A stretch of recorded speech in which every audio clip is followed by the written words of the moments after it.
merchant of Venice, which was written between 1596 to 1598. Now let us welcome the influential writer of the play, William Shakespeare.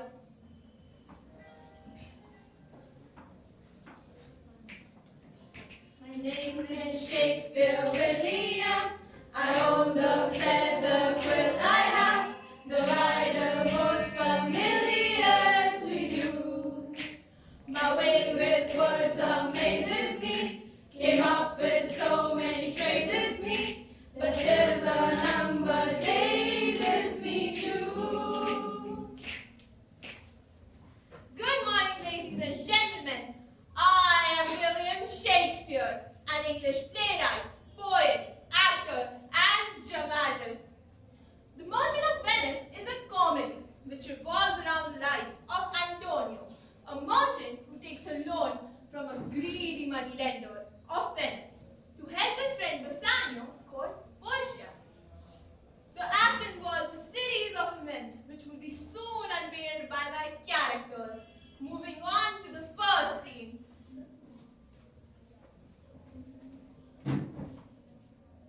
Act 1, Scene 1. Act 1, Scene 1, Shylocking.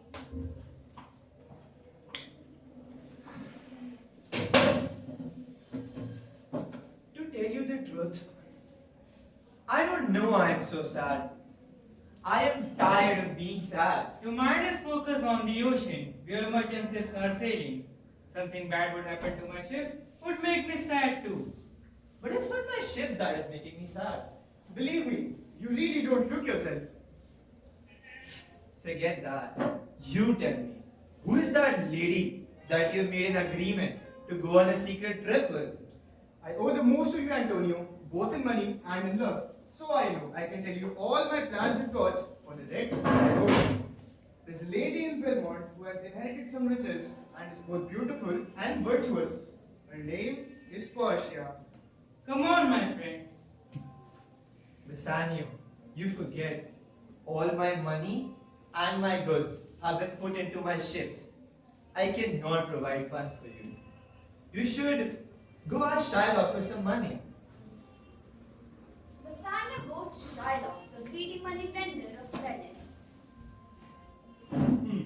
So, 3,000 ducats, huh? Yes, sir, for 3 months. Antonio will be the guarantor of the loan. Antonio, he is a good man. Have you heard anyone say otherwise about him? Oh, no, not at all. I just meant to suggest that he is a suitable guarantor for the loan. May I speak with Antonio? This is Mr. Antonio. I hate him because he lends out money without charging any interest, which forces me to roll the interest on my loans. It will satisfy my personal grudge against him. Shylock, are you listening? Oh yes, let's sign an agreement. If you do not repay me the agreed upon amount of money on the agreed upon day in the agreed upon place, you will forfeit me 1 pound of your flesh. Flesh, flesh, flesh.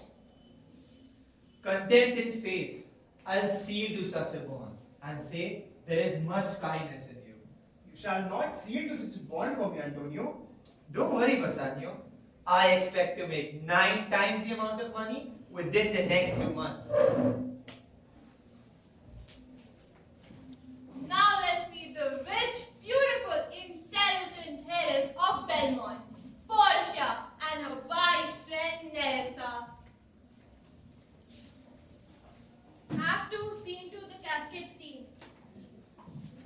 The will left by Portia's father instructs that she is not to be married until a suitor guesses correctly that which of the 3 caskets contain her portrait. Under penalty, if a suitor guesses incorrectly, she will never marry anyone. The first suitor is the Prince of Morocco from Africa. Madam, the caskets are ready. I beg you to lead me to the caskets so I can try my luck. One of them has my picture inside, Prince. If you choose that one, then I'm yours. Gold! That's my favorite.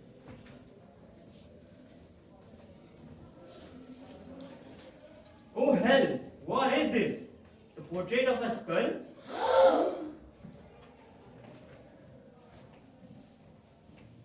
Here comes the next suitor, Prince of me your hand, my lady.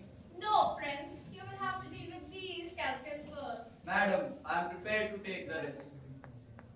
All that glitters is not gold. I like silver. What's here? The portrait of an idiot. Bassanio is also now in Belmont to try his luck. Give me your hand, my lady. Deal with the caskets first. Sure.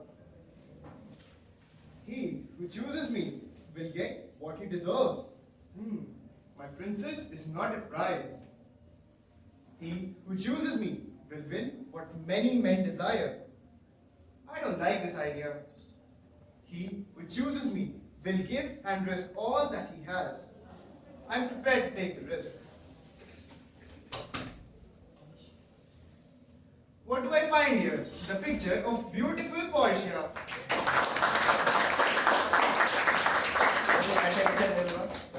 My lord and lady, it is now time for those of us who have stood by you and seeing our wishes come true to cry out, good joy, my lord and lady. Bassanio explains to Portia that he got money from Antonio, whose vengeance also failed miserably. Shylock is now determined to have Antonio's flesh and sword Duke's head. Shylock takes Antonio to prison.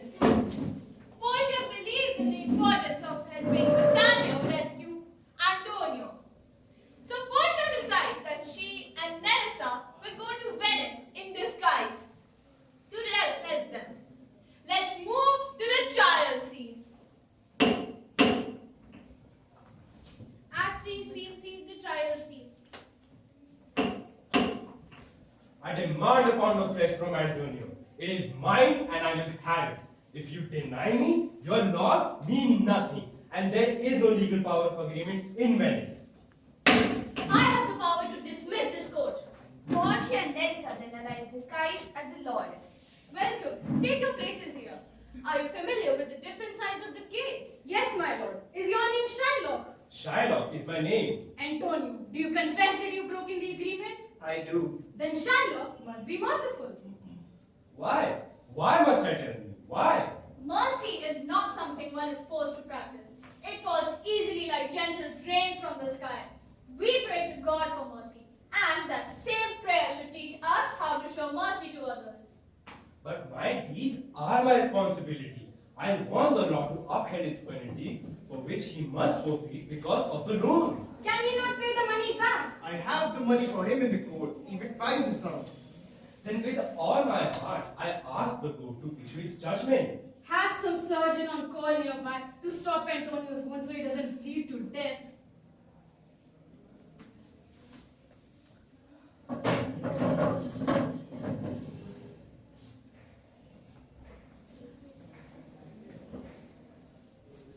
Shylock, you must cut his flesh now.